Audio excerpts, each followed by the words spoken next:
సామెతల గ్రంథం 28వ అధ్యాయము 10వ వచనాన్ని చదువుకుందాం. సామెతల గ్రంథము 28వ అధ్యాయము 10వ వచనాన్ని చదువుకుందాం. యథార్థవంతులను దుర్మార్గమందు చొప్పించువాడు తాను త్రవ్విన గోతిలో తానే పడును. చాలు. యథార్థవంతులను దుర్మార్గమందు చొప్పించువాడు తాను త్రవ్విన గోతిలో తానే పడును. ఈ వాక్యం కొరకై ఇచ్చిన ప్రార్థన చేసుకుందాం. దయగలిగిన తండ్రి, పరిశుద్ధుడైన యేసయ్యా, మీ కొందనాలు, స్తోత్రాలయ్యా. మా ప్రియులైన బిడ్డలు చేసిన ప్రార్థనలన్నీ మీరు ఆలకించారు.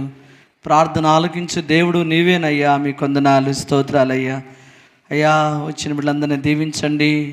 నీ వాక్యం ద్వారా ఈ బిడ్డలతోనూ మాతోనూ మీరే మాట్లాడి సహాయం అనుగ్రహించమని, అల్పునైన నన్ను నీ సిలువ చాటును మరుగుపరుచుకునండి. నా దోషమును నా పాపమును కాల్చివేయండి.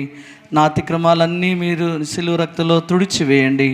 నన్ను క్షమించి పరిశుద్ధపరిచి యోగ్యతపరిచి నాయన అపాత్రునైనా నన్ను నీ సిలువ చాటును మరుగుపరుచుకొని నీ బిడ్డలకి మా అందరికీ కావలసిన మాటలు మీరు మాకు అందించమని, వాక్య వెలుగులో మా జీవితాలు మేము పరీక్షించుకోవడానికి, సరిదిద్దుకోవడానికి మీరు మాకు సహాయం అనుగ్రహించమని యేసుక్రీస్తు నామములో స్తుతించి ప్రార్థించి అడిగి వేడుకొంచున్నాను తండ్రి, ఆమేన్. నా ప్రియమైన దేవులారా, ఒక ప్రాముఖ్యమైన వాక్యాన్ని మనం చదువుకుని ఉన్నాం. యథార్థవంతుడైన వారిపై చేసే దుష్టత్వము. పిల్లరా, ఇక్కడ మనం చూస్తే సామెతల గ్రంథం 28వ అధ్యాయంలో 10వ వచనంలో యథార్థవంతులను దుర్మార్గమందు చొప్పించువాడు తాను త్రవ్విన గోతులో తానే పడును. పిల్లరా, మనిషి స్వభావం చాలా భయంకరమైనది. మనిషి ఆలోచనలు చాలా భయంకరమైనవి. మనుషుల యొక్క తలంపులు కూడా చాలా భయంకరమైనవి. ఏమండి, లోకంలో యథార్థవంతులు ఉంటారు, యథార్థత లేని వాళ్ళు ఉంటారు. నీతిమంతులు ఉంటారు, అనీతిమంతులు ఉంటారు. మంచి వాళ్ళు ఉంటారు, చెడ్డవారు ఉంటారు. ప్రియులరా, పరిశుద్ధులు ఉంటారు, అపవిత్రత కలిగిన వాళ్ళు ఉంటారు. ఇక్కడ మనం గమనించినట్లయితే యోబు ఒక మాట చెప్తున్నాడు. యథార్థవంతుడైన వానిపై ఎవరైనా దుష్టత్వం చొప్పిస్తే వారి మీదకే ఆ దుష్టత్వం, ఆ కీడు, ఆ నష్టం వారి మీదకే తిరిగి వస్తుంది. పిల్లరా, అది మనం జ్ఞాపం చేసుకోవాలి. కనుక లోకల్లో, పిల్లరా, సమాజంలో, మన యొక్క స్నేహితుల మధ్య, బంధువుల మధ్య, రక్త సంబంధికుల మధ్య మన జీవితంలో కొన్నిసార్లు పిల్లరా మనకి అలాంటి శ్రమలు, శోధనలు, కష్టాలు మన జీవితంలో ఎదురవుతూ ఉంటాయి. పిల్లరా, యథార్థవంతులైన వారిపైన ఎవరైనా దుష్టత్వం చూపితే ఆ దుష్టత్వం మరల తిరిగి వారి మీదకే తిరిగి వస్తుంది. కాబట్టి మనం ఎవరికి కీడు చేయకూడదు, ఎవరికి నష్టం చేయకూడదు, ఎవరికి శ్రమ చేయకూడదు, ఎవరికి ఇబ్బంది చేయకూడదు. ప్రియమైన దినరా, మనం ఎప్పుడూ అది మర్చిపోకూడదు. బైబిల్లో ఒక విషయాన్ని అక్కడ మనకి పిల్లరా రాయబడిన విషయాన్ని చూద్దాం. చూడండి, యథార్థవంతుల పైన పిల్లరా అనీతిమంతులు వేసిన దుష్టత్వం వారి మీదకి ఎలాగా మరలా తిరిగి వారి మీదకి వచ్చిందో బైబిల్లో నుండి ఒక వాక్యం చదువుదాం. చూడండి, ఎస్తేరు గ్రంథం 3వ అధ్యాయము, పరిశుద్ధ గ్రంథంలో నుండి ఎస్తేరు గ్రంథము 3వ అధ్యాయము 13వ వచనాన్ని చదువుకుందాం. 3వ అధ్యాయము 13వ వచనం. 3:13లో ఎస్తేరు గ్రంథం 3:13లో రాయబడింది. ఆదారు అను 12వ నెల 13వ దినమందు యవనులనేమి, వృద్ధులనేమి, శిష్యులనేమి, స్త్రీలనేమి, యూదులందరినీ ఒక్క దినమందే బొత్తిగా నిర్మూలన చేసి వారి సొమ్ము కొల్లపుచ్చు కొమ్మని తాకీదులు అంచేవారి చేత రాజ్య సంస్థానాలన్నిటికీ పంపబడెను. పిల్లలు, ఇక్కడ మనం చూస్తే ఎస్తేరు కాలంలో మొర్దుకై షూషాను కోట దగ్గర గేట్ వాచ్మెన్గా ఉన్నాడు.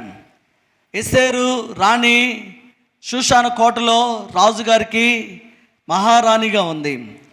అప్పుడు ప్రియులరా, ఈ యొక్క హామాను అని ఒక సైన్యాధిపతి ఏం చేశాడు, గుర్రం మీద షూషాను కోటలోకి వెళ్తూ ఉంటే ఆ గేట్ దగ్గర ఉన్న వాచ్మెన్ మొర్దుకై, ఎవరైనా యథార్థవంతుడు, నీతిమంతుడు, ప్రార్థనాపరుడు, ఇశ్రాయేలు దేవుడైన యెహోవాని ఆరాధించే ఒక మంచి నమ్మకమైనటువంటి నీతిమంతుడైన ఆ మొర్దుకై గేట్ వాచ్మెన్గా ఆ ద్వార పాలకుడుగా ఉంటూ ఉన్నప్పుడు హామాన్ అనే సైన్యాధిపతి ఆ షూషాను కోటలోకి వెళ్తున్నప్పుడు ఈ యొక్క మొర్దుకై లేచి నిలబడి సాగిలపడి నమస్కారం చేయలేదని ఒక కోపంతో ఆలోచన చేశాడు. ప్రియులారా, ఇక్కడ మనం గమనించినట్లయితే బైబిల్లో మాట ఉంది, నీ దేవుడైన యెహోవాకు మాత్రమే నువ్వేం చేయాలి, సాగిలపడాలి, నమస్కారం చేయాలి. మనం ఎవరి దగ్గర కూడా సాగిలు పడకూడదు, నమస్కారం చేయకూడదు, వాళ్ళ పాదాలు వాళ్ళ కాళ్ళు పట్టుకోకూడదు. ఎవరి దగ్గర మనము పిల్లరా వాళ్ళని అర్జించకూడదు. దేవుడు సెలవిచ్చాడు, నేను తప్ప వేరొక దేవుడు నీకు ఉండకూడదు. ఎవరి దగ్గర మనం బోర్లు పడి సాగిలు పడి నమస్కారం చేయకూడదు. విగ్రహాల దగ్గర అయినా, అధికారుల దగ్గర అయినా, మనుషుల దగ్గర అయినా, పిల్లరా లోకంలో ఎవరైనా మన పైన ఉన్న నాయకుల యొద్దకైనా మనం ఎవరి దగ్గర సాగిలు పడి నమస్కారం చేయకూడదు. ఆ దేశంలో షూషాను కోటలో అందరూ పనిచేసే వాళ్ళందరూ కూడా హామాన్ అనే సైన్యాధిపతికి ఏం చేస్తున్నారు, సాగిలు పడి నమస్కారం చేస్తున్నారు, బోర్లు పడి. అయ్యగారు రాగానే, హామాన్ అనే సైన్యాధిపతి రాగానే అందరూ బోర్లు పడి వచ్చి ఆయనకి సాగిలు పడి నమస్కారం చేస్తున్నారు. కానీ మొర్దుకై మాత్రం ఆ గేడి దగ్గర ఉండి ఏమాత్రం కూడా సాగిలు పడి నమస్కారం చేయట్లేదు. ఏమంటే గౌరవించాలి కానీ మనం నమస్కారం చేయకూడదు, సాగిలు పడకూడదు, ఎవరు కాళ్ళు పట్టుకోకూడదు. అందరూ వేరే విధంగా ఉన్నారు, కానీ ఇతనైతే చాలా ప్రత్యేకంగా ఉన్నాడు. దేవునికి స్తోత్రం. ఎందుకంటే అతడు యూదుడు కదా పిల్లరా. అప్పుడు హామాను వెళ్ళి కొంత దూరం వెళ్ళి ఒక సైనికుని పిలిచి అడిగాడు, ఆ గేడి దగ్గర ఉన్న వాచ్మెన్ మొర్దుకై ఎవరు అని అంటే, అయ్యా అతడు యూదుడు, మరేంటి అతను నాకు నమస్కారం చేయట్లేదు, సాగిలు పట్టలేదేంటి, మొక్కట్లేదేంటి, నన్ను గనపరచట్లేదేంటి అని ఆ హామాన్ అనే సైనికుడిని అడిగాడు. అప్పుడు ఈ సైనికుడు వెళ్ళిపోయి మొర్దుకై చెప్పాడు, ఏమయ్యా నువ్వు గేట్ దగ్గర ఒక చిన్న ఉద్యోగస్తుడివి, ఆ గేట్లో సైన్యాధిపతి అయిన హామాన్ వస్తూ ఉంటే నువ్వు ఆయన ఎదుట సాగిలు పట్టలేదేంటి, నమస్కారం చేయట్లేదేంటి, మొక్కట్లేదేంటి అని చెప్పి అడుగుతూ ఉంటే అప్పుడు ఈ యొక్క మొర్దుకై ఒక మాట చెప్తున్నాడు. ఏం చెప్తున్నాడంటే, చూడండి ఎస్తేరు గ్రంథము, పిల్లరా ఎస్తేరు గ్రంథము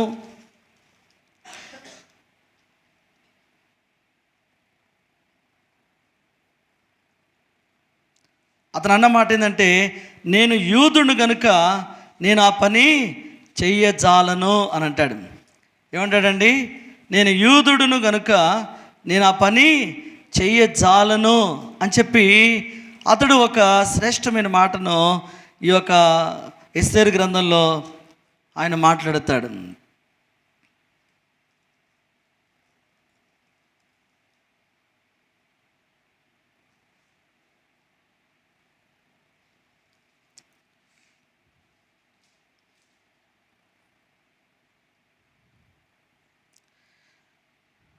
చూడండి 3వ అధ్యాయం 4వ వచనం. 3వ అధ్యాయం 4వ వచనంలో, ఈ ప్రకారం వారు ప్రతిదినము అతనితో చెప్పుచూ వచ్చినను అతడు వారి మాట చెవిని పెట్టకపోయేను గనుక వారు మొర్దుకై యొక్క మాటలు స్థిరపడునో లేదో చూతుమని దాని హామానుకు తెలిపిరి. ఏలైనగా అతడు నేను యూదుడును గనుక ఆ పని చేయజాలనని వారితో చెప్పి ఉండెను. పిల్లరా, పనివాళ్ళు వచ్చి, సైనికులు వచ్చి హామాన్ అనే సైన్యాధిపతికి నువ్వెందుకు నమస్కారం చేయు, ఎందుకు మొక్కవు, సాగిలు పడవని అంటే ఆయన అన్నమాట ఏంది, నేను యూదుడును గనుక నేను ఆ పని చెయ్యజాలను.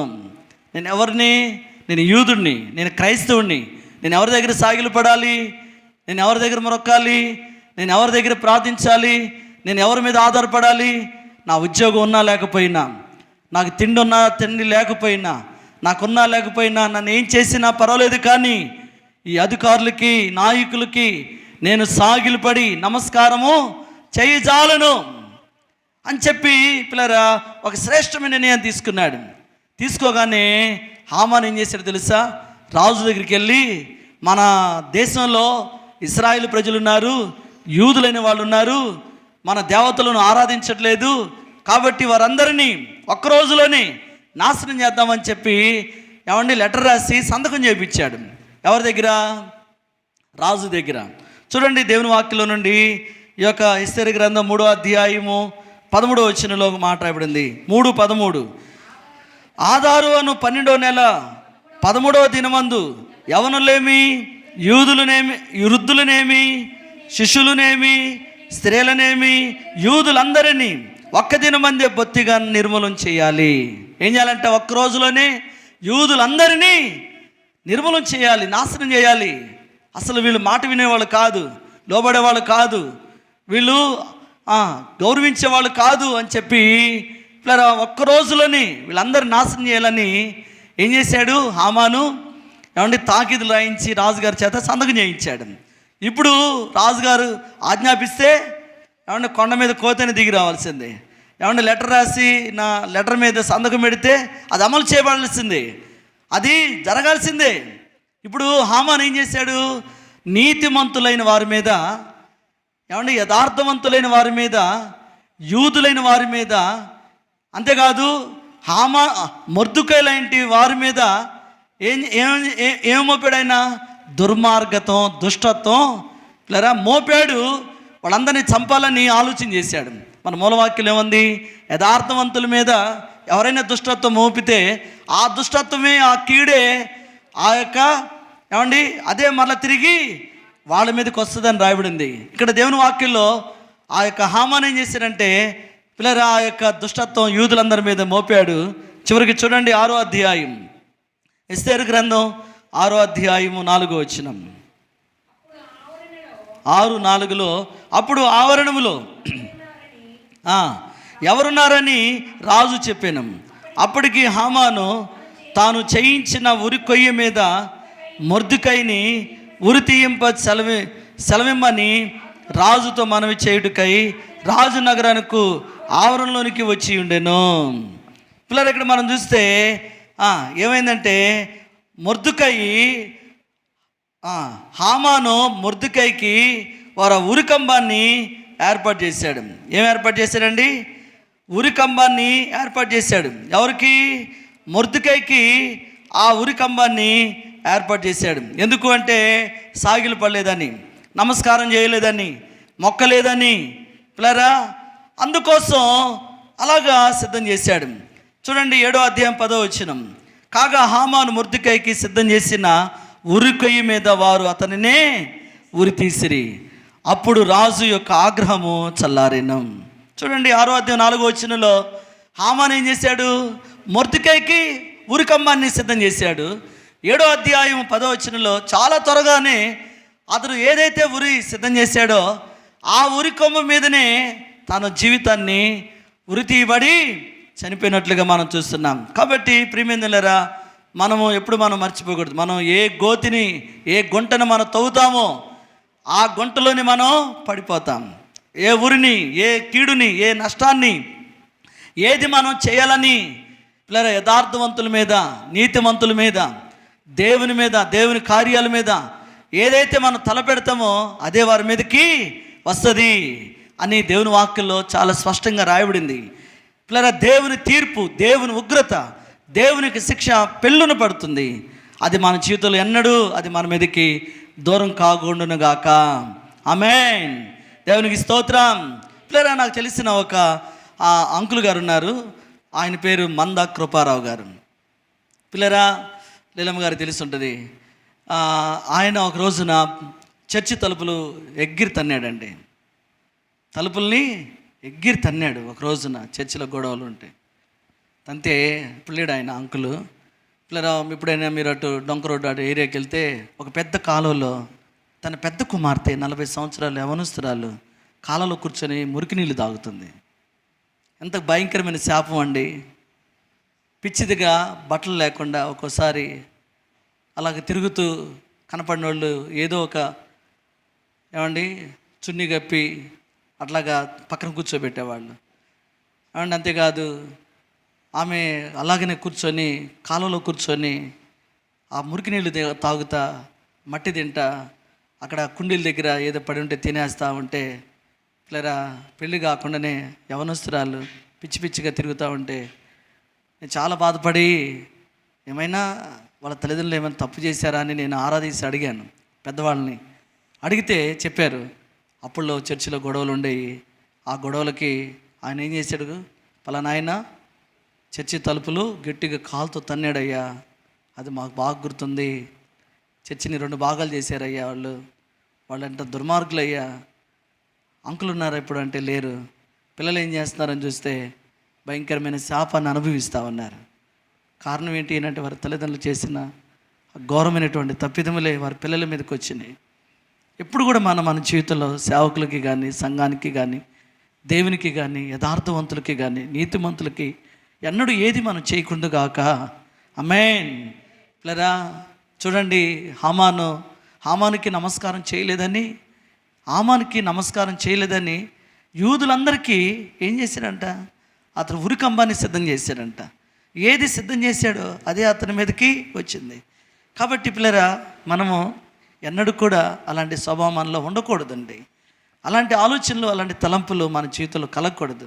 మనం ఎంత మౌనంగా ఉంటే, ఎంత మనం దేవునికి అప్పగించుకోగలిగితే ఆయనే తీర్పు తీరుస్తాడు, ఆయనే చూసుకుంటాడు, ఆయనే సమస్తాన్ని నెరవేరుస్తాడు.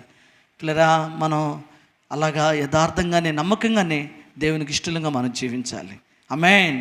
ఇంకొక వ్యక్తిని చూడండి దేవుని వాక్యంలో నుండి దానియేలు గ్రంథం 6వ అధ్యాయము 4వ వచనాన్ని చదువుకుందాం. దానియేలు గ్రంథము 6వ అధ్యాయము 4వ వచనంలో ప్రధానులను అధిపతులను రాజ్య పరిపాలన విషయంలో దానియేలు మీద ఏదైనా నింద మోపాలని ఉండి తగిన హేతువు కనిపెడుచుండిరి. కానీ దానియేలు నమ్మకస్తుడై ఏ నేరమైనను ఏ తప్పైనను చేయువాడు కాడు గనుక దానియేలులో తప్పైనను లోపమైనను కనుగొనలేకపోయిరి. చాలు పిల్లరా, బబులోను దేశంలో దానియేలు ఉన్నాడు. ఆ దానియేలు ఏమండి యవనస్తుడు. ఆ బబులోను దేశంలో అతడు ఎలాగున్నాడంట, నమ్మకస్తుడై జీవిస్తూ ఉన్నాడు. అతడు ఆ దేశానికి 3వ ప్రధానిగా ఉన్నాడు, రాజ్య పరిపాలన చేస్తూ ఉన్నాడు. అతడు ఎంతో జాగ్రత్తగా తను ఉద్యోగం చేస్తూ ఉన్నాడు. అతని గురించి ఆ తోటి ఉద్యోగస్తులు, ఆ యొక్క రాజ్యంలో ఉన్న పని వాళ్ళందరూ కూడా దానియేలులో ఏదైనా లోపం ఉందేమో, ఏదైనా తప్పిదం ఉందేమో అని వెతుకుతూ వచ్చారంట. కానీ ఏ తప్పిదమో దానియేలులో కనుగొనలేకపోయారు. సరే దానియేలు ఏదో ఒకటి దొరికింది కదా అని చెప్పి వెతికితే ఆయన ఒకటే ప్రార్థన చేసుకుంటున్నాడు, తన దేవుడైన యెహోవాకు మాత్రమే ప్రార్థన చేసుకుంటున్నాడు. అప్పుడు వాళ్ళు ఏం చేశారు, సరే ఇది ఆధారం చేసుకొని ఇతన్ని ఏదో విధంగా నష్టాన్ని కలగజేద్దామని అప్పుడు రాజుగారికి ఒక మాట చెప్పారు, మన ఊర్లో పండగ వస్తుంది, ఆ పండగకి ఒక బొమ్మని చాలా ఎత్తు విగ్రహాన్ని మనం సిద్ధం చేసి నడిబొడ్డున రోడ్డు మీద పెడదాం. ఈ దేశంలో ఉన్న వాళ్ళందరూ కూడా వచ్చి ఈ బొమ్మకు మాత్రమే నమస్కారం చేయాలి. ఒకవేళ ఈ యొక్క ప్రతిమకు ఈ బొమ్మకి నమస్కారం చేయకపోతే వాళ్ళని సింహాల బోన్లు వేద్దాము, కాబట్టి అందరికీ భయం ఉండాలి రాజుగారు అని చెప్పి ఆ దేశంలో కొంతమంది ప్రధానులు ఏమన్నా ఒక లెటర్ రాసి రాజుగారికి చూపించి రాజుగారి చేత లెటర్ సంతకం చేయించారు. ఇప్పుడు ఆ యొక్క లెటర్ అంతా కూడా దానిలో కూడా తెలిసింది. ఇప్పుడు ఏం చేయాలి, ఆ ఊర్లో పండగ వచ్చింది, ఆ పండగకి బొమ్మను నిలబెట్టారు, ఆ బొమ్మకు మాత్రమే ప్రార్థన చేయాలి, ఆ బొమ్మ దగ్గర మాత్రమే సాగిలు పడాలి, ఆ బొమ్మ దగ్గర మాత్రమే ప్రార్థన చేసుకోవాలి. ఒకవేళ సొంతగా వాళ్ళ దేవుళ్ళు వాళ్ళ దేవతలకి ఎవరైనా ప్రార్థన చేసుకున్నట్టుగా కనబడితే వాళ్ళని ఎక్కడ వేయాలి, సింహాల గుహలో వేయాలి, సింహాల బోన్లు వేయాలి. ఆ శాసనం రాయించారు. పిల్లరా ఎవరండి, దానియేలు యథార్థవంతుడు, నీతిమంతుడు, ప్రార్థనాపరుడు, నమ్మకస్తుడు, ఏ లోపమైనను ఏ తప్పిదమైనను అతను లేకుండా ఉన్నది. అటువంటి వ్యక్తి మీద ఒక దుర్మార్గమైన ఆలోచన చేశారు. పిల్లరా దుర్మార్గమైన ఆలోచన చేసి రాజుగారి దగ్గర సంతకం చేయించారు. ఈ యొక్క విషయం దానియేలుకు తెలిసి కూడా దానియేలు ఏం చేస్తున్నాడంట, 6వ అధ్యాయము ప్రియులారా 6వ అధ్యాయంలో 10వ వచనం, ఇటు శాసనం సంతకం చేయబడినని దానియేలు తెలుసుకొని అతడు తన ఇంటికి వెళ్ళి యథాప్రకారంగా అనుదినము ముమ్మారు మోకాళ్ళుని తన ఇంటి పై గది కిటికీలు యెరూషలేము తట్టునకు తెరవబడి ఉండగా తన దేవునికి ప్రార్థన చేయించు ఆయనను స్తుతించుచు వచ్చెను. ఆ మనుషులు గుంపు కూడి వచ్చి దానియేలు తన దేవునికి ప్రార్థన చేయటయు ఆయనను బతిమాలుకొనుటయు చూసి రాజు సముఖమునకు వచ్చి, శాసన విషయమందు బట్టి రాజా 30 దినముల వరకు నీకు తప్ప మరి ఏ దేవునికైనను మానవునికైనను ఎవడను ప్రార్థన చేయకూడదు, ఎవడైనా చేసినట్లా వాడు సింహాల గుహలో పడద్రోయబడినని నువ్వు ఆజ్ఞ ఇచ్చి ఇయలేదా అని మనవి చేయగా. చూడండి, వీళ్ళు ఏం చేశారంట, వెళ్ళి రాజుగారికి చెప్పారు. రాజుగారండి 30 రోజుల వరకు నీవుకే నమస్కారం చేయాలని, నీ శాసనాలు గౌరవించాలని శాసనాలు రాయబడినప్పటికీ కూడా ఈ యొక్క దానియేలు ఏం చేశాడు, తమ దేవునికి ప్రార్థన చేసుకుంటున్నాడు, నీ ఆజ్ఞను ధిక్కరించాడు అని చెప్పి అతని మీద నేరం మోపారు. రాజుగారికి నేరం మోపారు, అదొక తప్పులాగా చూపించారు. అప్పుడు రాజుగారు దానియేలుని పిలిచి మాట్లాడారు. ఎందుకయ్యా ఇలా చేసింది? ఇదిగో నేను ఒక ఆజ్ఞ ఇచ్చాను కదా, ఈ ఆజ్ఞ ఎందుకు నువ్వు ఇలా చేశావు? నీ దేవునికి నువ్వు ప్రార్థన చేసుకుంటున్నావు, కరెక్టే, నేను కాదంటలేదు. 30 రోజుల వరకు నువ్వు ఆగొచ్చు కదా, నా మాట వినొచ్చు కదా, గౌరవించవచ్చు కదా, శాసనానికి రాజుగారి శాసనానికి లోబడాలి కదా అని చెప్పి కొంచెం మనసులో ఒక రకమైనటువంటి బాధ వేదన పెట్టుకొని దానియేలుని సింహాల గోల్లో వేయటం ఇష్టం లేక శాసనాన్ని తప్పకూడదని చెప్పి పిల్లరా ఆజ్ఞను జారీ చేశాడు. దానియేలుని తీసుకుని వెళ్ళి ఏం చేశారండి, సింహాల బోన్లో వేసేసారు. పిల్లరా అయితే రాజుగారికి నిద్ర పట్టలేదు. రాత్రంతా కూడా అతడు పిల్లరా చాలా దుఃఖంతో వేదనతో ఉన్నాడు. దానియేలు సింహాల బోన్లో వేయబడినప్పుడు ఆ సింహాలు వచ్చి దానియేలు ఎదుట సాగిలపడి నమస్కారం చేసినాయి. దేవునికి స్తోత్రం. సాగిలపడి నమస్కారం చేసినాయి అండి. ఎందుకు అనంటే దానియేలు దేవుని ఎదుట సాగిలపడ్డాడు కాబట్టి. పిల్లరా రాజులైన సింహాలైన పరిస్థితులైనా అవన్నీ కూడా దానియేలు ఎదుట సాగిలు పడుతున్నాయి. నువ్వు దేవుని ఎదుట సాగిలు పడితే నీ ఎదుట సమస్తము సాగిలు పడతాయి. అది నువ్వు జ్ఞాపం చేసుకోవాలి. యథార్థవంతుడైన దానియేలు మీద దుర్మార్గమైన ఆలోచనలు పట్టినటువంటి వాళ్ళు ఏం చేశారండి, ఇదిగో దానియేలు చనిపోయాడు అనుకున్నారు. కానీ రాజు ఉదయాన్నే వచ్చి నువ్వు సేవిస్తున్న నీ దేవుడు 20వ వచనంలో 6వ అధ్యాయం 20వ వచనంలో గుహ దగ్గరికి రాగానే దుఃఖ స్వరముతో దానియేలు పిలిచి, జీవము గల దేవుని సేవకుడు అయిన దానియేలు, నిత్యము నువ్వు సేవిస్తున్న నీ దేవుడు నిన్ను రక్షించగలిగినా అని అతన్ని అడిగాను. అందుకు దానియేలు లోపల నుండి అంటున్నాడు, రాజు చిరకాలము జీవించును గాక, నేను నా దేవుని దృష్టికి నిర్దోషిగా కనబడితేనే కనుక ఆయన తన దూతను అప్పించి సింహాలు నాకే హాని చేయకుండా వాటి నోళ్ళు మూయించెను. రాజా, నీ దృష్టికి నేను నేరం చేసిన వాడిని కాదు కదా అని. దేవునికి స్తోత్రం. యథార్థవంతుల పక్షమున దేవుడు న్యాయం తీర్చువాడు. ఏమండి, దేవదూతలను పంపించాడంటే దేవుడు ఏ హాని కానీ ఏ నష్టం కానీ దానియేలుకు జరగకుండా సింహాల బోన్ల నుండి దేవుడు తప్పించినట్లుగా మనం చూస్తున్నాం. దేవునికి స్తోత్రం. యథార్థవంతులైన వారిపై మోపబడిన నిందలు అవమానాలు అవి ఏవైనా కూడా దేవుడు ఏం చేస్తాడండి, వాటన్నిటిలో నుంచి దేవుడు తప్పిస్తాడు. పిల్లరా దేవుడు కాపాడుతాడు, దేవుడు జ్ఞాపకం చేసుకుంటాడు. ఎవరైతే కీడు చేయాలని హాని చేయాలని నష్టపరచాలని చూశారో వాళ్ళే దాంట్లో పడిపోతారు. రాజుగారు ఏం చేశారు, చివరికి వాళ్ళని ఆ సింహాల బోన్లు వేశారు. ఎవరైతే నింద మోపారో, నేరాలు మోపారో, ఎవరైతే ఇబ్బంది కలగజేశారో వారి మీదకే ఆ కీడు నష్టం వారి మీదకి వచ్చింది. అలాగనే ముందు అధ్యాయంలో కూడా మనం చూస్తే షడ్రక్ మేషక్ అబేద్నెగోలు వారు కూడా ప్రార్థన చేస్తున్నారని చెప్పి వారి మీద కూడా నిందలు వేస్తే వాళ్ళు ఏం చేశారు, అలాగనే ప్రార్థన చేసుకుంటూ ఒక మాట అన్నారు, మేము సేవిస్తున్న మా దేవుడు మమ్మల్ని రక్షించగలిగిన సమర్థుడు,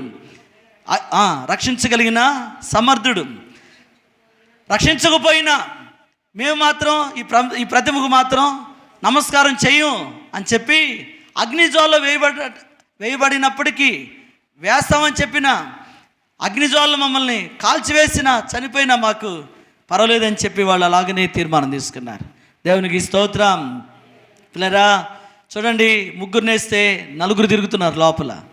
ఎవరైనా ఇంకొక ఆయన యేసయ్య దేవదూత వల్లే మరొక రూపంతో దేవాతి దేవుడే షడ్రకు మేషకు అబేద్నెగోలుగా ఏమండి అగ్ని జ్వాలల్లో తిరుగుతూ వచ్చారు. 7 అంతలు అగ్ని జ్వాలలు చేశారు, కానీ వారికి ఏ హాని జరగలేదు. రాజుగారు చూసి ముగ్గురు నేస్తే నలుగురు తిరుగుతున్నారు, సుడిగుండలా రౌండ్కి తిరుగుతున్నారు అని చెప్పి వారిని బయటికి తీసుకొచ్చారు. ఎవరైతే నిందలు మోపారో వారిని అగ్ని జ్వాలలో వేయటం జరిగింది. నా ప్రియమైన దుల్లరా, ఎప్పుడు కూడా మన జీవితంలో ఆయన మన పక్షాన ఆయన నిలబడతాడు. మనం ఎప్పుడు మర్చిపోకూడదు.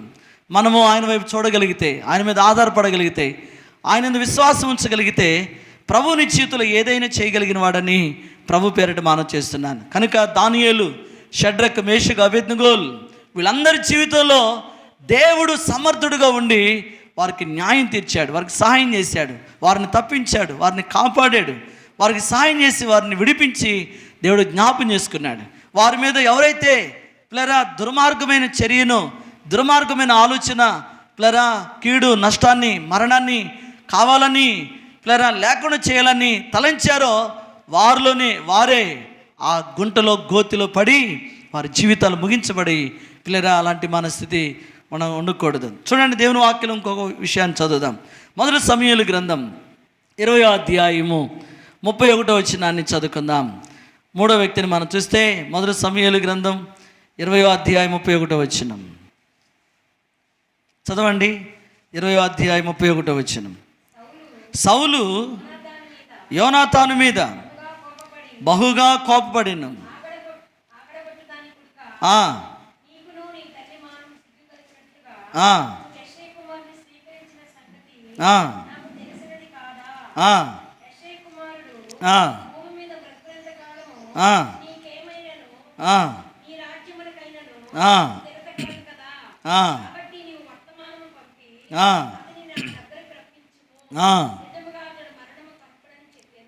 చాలండి.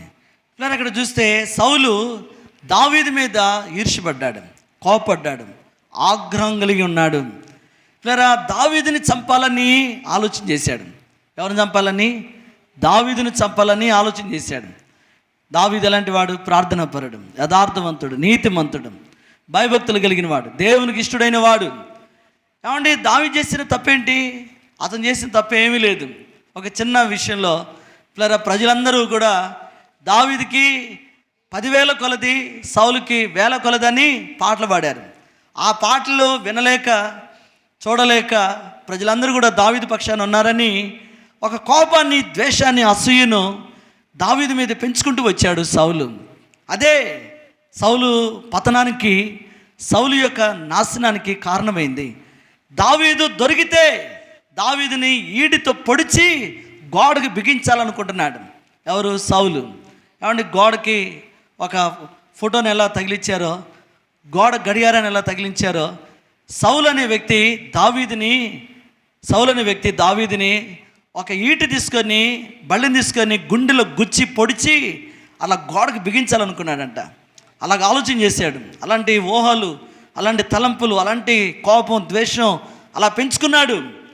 వాళ్ళ కొడుకు చెబుతున్నాడు యోనాతానుకి, యోనాతాను నువ్వేంట్రా వాడి పక్షాన చేరావు, వాడితో తిరుగుతున్నావు, వాడితో మాట్లాడుతున్నావు, అతన్ని మర్యాదగా పిలు, రహస్యంగా పిలు, అతన్ని చంపాలనుకుంటున్నాను నేను అని చెప్తున్నాడు.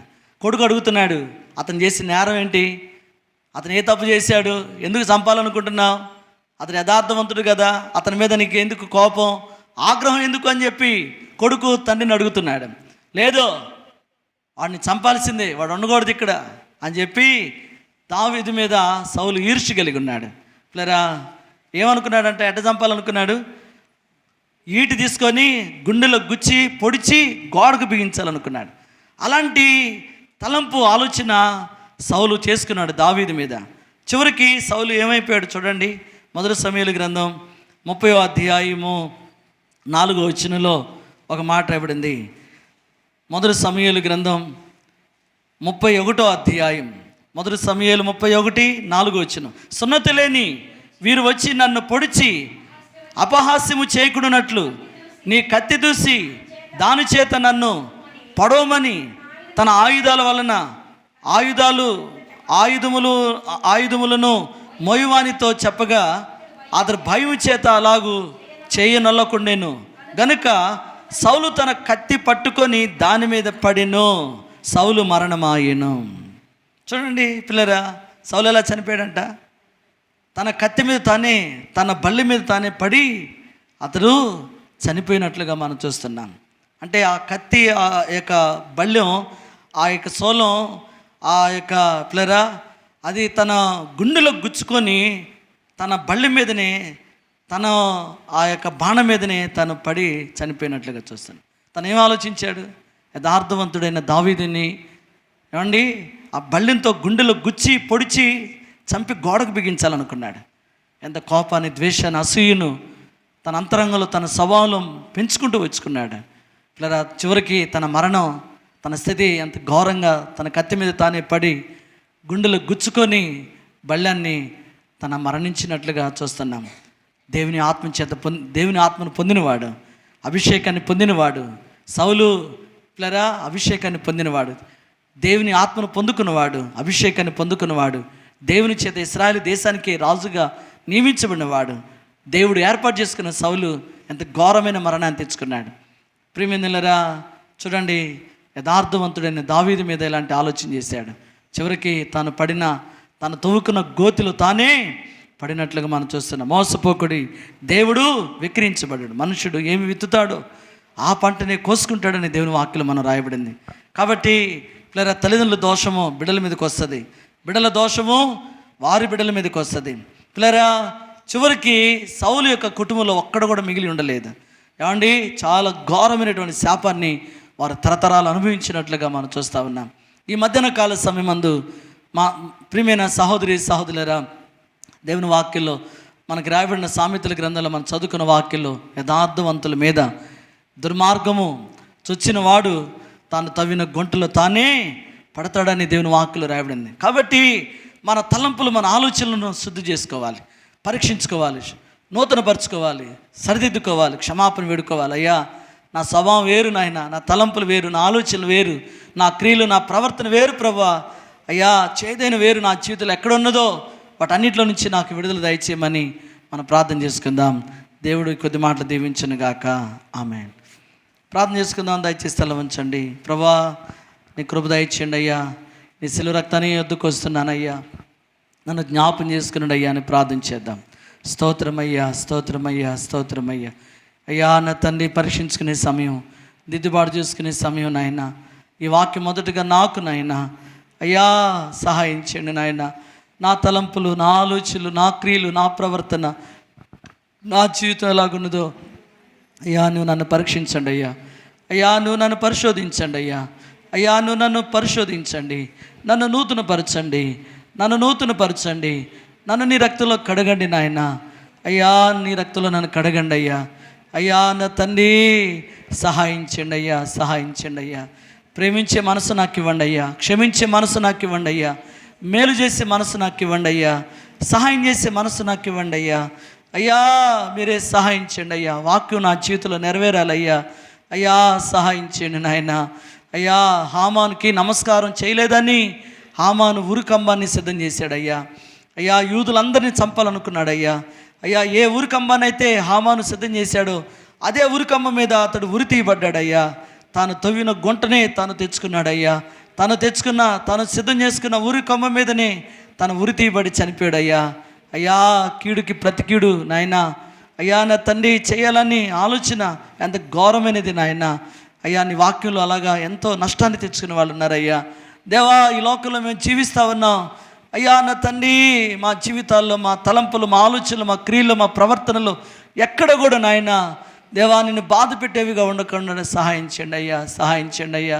మేలు చేసే మనసు మాకు ఇవ్వండి అయ్యా. అయ్యా, నా తండ్రి, సహాయం చేసే మనసు మాకు ఇవ్వండి అయ్యా.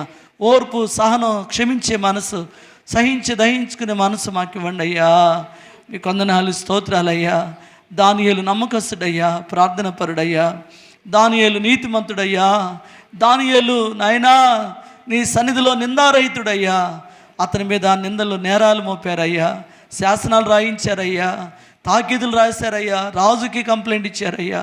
దేవా సహాయం చేయండి నాయన. సింహాల్లో బోన్లో వేశారయ్యా, శిక్షకు మరణానికి ఒడిగట్టారయ్యా. ఎంత ఘోరమైనటువంటి దుస్థితికి ఆ యొక్క నాయన ప్రజలు నడుచుకున్నారయ్యా. దాన్ని బట్టి నాయన అయ్యా, దానియేలుకి ఏ నష్టం జరగలేదు, ఏ కీడు జరగలేదు. దేవదూతలు తోడుగా ఉన్నారు, సింహాలు ఏ హాని చేయలేదని వాక్యలు రాయబడింది అయ్యా. అయ్యా మీ కొందనాలు స్తోత్రాలు చెల్లిస్తున్నానయ్యా. కృప చూపించండి నాయన, కృప చూపించండి. యథార్థవంతుల పక్షాన నిలబడి వాడివి, సహాయం చేయగలిగిన వాడివి నాయన. అయ్యా అటువంటి మనసు మీరు మాకు ఇవ్వమని ప్రార్థిస్తున్నాను. దానియేలు వలె మేము బ్రతకాలయ్యా, దానియేలు వలె మేము జీవించాలయ్యా. సహాయం చేయమని ప్రార్థిస్తున్నానయ్యా. అయ్యా దావీదు నీతిమంతుడయ్యా, యథార్థవంతుడయ్యా. అయ్యా గొల్యాతుని చంపినవాడయ్యా. సౌలే వెళ్ళమని చెప్పాడయ్యా. వెళ్ళి దావీదు నీ పని చేసినప్పుడు అయ్యా అతడు చనిపోయాడు నాయన. అయ్యా ప్రజలందరూ కూడా దావీదుకి 10,000 కొలది అని చెప్పారయ్యా. అయ్యా నా తండ్రి సౌలుకి 1,000 కొలది అని చెప్పినందుకు, పాటలు పాడినందుకు సౌలు కోపాన్ని ద్వేషాన్ని పెంచుకొని సౌలు దావీదుని చంపాలనుకున్నాడయ్యా. ఈడితో పొడిచి గోడకు బిగించాలనుకున్నాడయ్యా. చివరికి తానే తన కత్తి మీద పడి చనిపోయాడయ్యా. ఎంత భయంకరమైన స్థితి నాయన. అయ్యా నీతిమంతుల మీద ఎంత నాయన, యథార్థవంతుల మీద ఎంత నాయన కోపాన్ని ద్వేషాన్ని పెంచుకున్నారయ్యా. దేవా అయ్యా నా తండ్రి కృప చూపించండి, జ్ఞాపం చేసుకోమని ప్రార్థిస్తున్నాను. అయ్యా మీరే సహాయం చేయండి నాయన. అయ్యా నా తండ్రి సహాయం చేయండి అయ్యా. ఆ మనసు తీసివేయండి ప్రభువా, ఆ దుష్ట మనసు తీసివేయండి అయ్యా. కీడు చేసే మనసు, నష్టపరిచే మనసు, ఎవరికి నాయనా నష్టపరిచే మనసు మనలో తీసివేయండి ప్రభు. కృప చూపించండి, జ్ఞాపం చేసుకునండి. నా దోషము నా పాపమును కాల్చివేయండి. నీకు ఇష్టం లేనిది చేదైన వేరు నాలో తీసివేయండి ప్రభు. ప్రేమించే మనసు, క్షమించే మనసు అయ్యా, సహాయం చేసే మనసు దేవా నా తండ్రి, కృప చూపించే మనసు, దయ చూపించే మనసు నాకు ఇవ్వండి అయ్యా. అయ్యా నా తండ్రి బిడ్డలందరికీ మాకు అనుగ్రహించమని ప్రార్థిస్తున్నాను. విత్తబడిన వాక్యం అంతా నీరుగట్టి ఫలింపు చేయమని, విత్తబడిన వాక్యం నీరుగట్టి ఫలింపు చేయమని, దీవించమని, ఆశీర్వదించమని అయ్యా నా తండ్రి. వచ్చిన బిడ్డలందరినీ దీవించండి అయ్యా. మీరుకున్న ఆర్థిక ఇబ్బందులు తీసివేయండి అయ్యా, అనారోగ్య సమస్యలు తీసివేయండి అయ్యా, కన్నీళ్ళు కలవరాలు తీసివేయండి ప్రభువా. వీరి మీద ఏ నిందలైతే ఏ శ్రమలైతే వస్తున్నాయో వాటన్నిటిలో నుంచి జయమను గురించండి అయ్యా. అయ్యా మీ దేవదూతల కావులుగా ఉంచండి అయ్యా, నీ సన్నిధి తోడుగా ఉంచండి అయ్యా. ప్రతి సమస్య నుంచి తప్పించండి నాయన, సహాయం చేయమని ప్రార్థిస్తున్నానయ్యా. అంధకార శక్తులు, చీకటి శక్తులు యేసు నామములో గద్దిస్తున్నానయ్యా. అయ్యా నా తండ్రి నీ బిడ్డలపై పనిచేస్తున్న విరోధమైన అవి ఏవైనా దూరం చేయమని ప్రార్థిస్తున్నానయ్యా. సహాయం చేయండి అయ్యా, సహాయం చేయండి అయ్యా. దయ చూపించండి, కనికరించండి, కృప చూపించండి. జ్ఞాపం చేసుకొని మీ నామానికి మహిమ తీసుకోమని ప్రార్థిస్తున్నాను. ఎవరెవరు ఏ అక్కర్లు అవసరతలో ఉన్నారు వారి అవసరాలు అక్కర్లన్నీ మీ నామములో తీర్చి మీ నామానికి మహిమ ఘనత ప్రభావాలు పొందుకున్నామని యేసుక్రీస్తు నామములో స్తుతించి ప్రార్థించి అడిగి వేడుకొంచున్నాను తండ్రి, ఆమేన్. మన తండ్రి అయిన దేవుని ప్రేమయు, కుమారుడైన యేసుక్రీస్తు వారి యొక్క కృపయు, పరిశుద్ధాత్మ యొక్క నిన్ను సహవాసమును, సన్నిధిని, సమాధానమును ఇప్పుడును ఎల్లప్పుడును ఆయన రాజ్యం కొరకు సిద్ధపడుతున్న ప్రతి బిడ్డకును ఇక్కడ కూడిన బిడ్డలందరికీ సదాకాలము తోడయుండి నడిపించునుగాక. ఆమేన్, ఆమేన్, ఆమేన్.